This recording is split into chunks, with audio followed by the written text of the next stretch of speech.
chance that's really no different than any other curriculum that you would be doing, correct? Correct. Okay. Yeah, that's something that's right.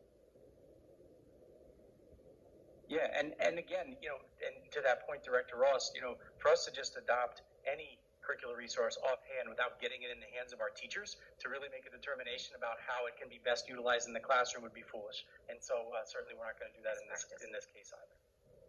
I'd just like to point out, though, that using trade books is much different from using an anthology program, because an anthology program in and of itself does choose excerpts. It doesn't give you the entire trade book, or so it's a little different.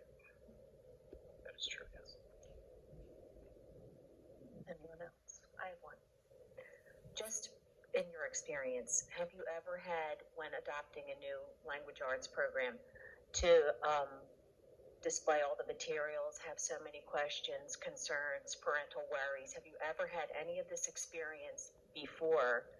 A, and B, if you haven't, does that maybe make you want to revisit? I know there's a timeline, a purchase period, et cetera, but this is going forward and our children.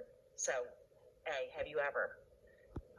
So the answer to the first question is yes, and actually it's largely because the district I worked at prior had, as a regular practice, a public review of resources anytime we adopted new texts and materials, and so we would put them on display in our district office, in our schools, sometimes in public libraries as well. It was just a matter of course, and actually very much the way you see here.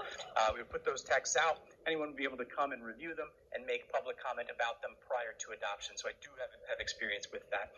I can say, however, in the midst of that, we hadn't had particular attention paid, perhaps in the way that folks are in this particular instance.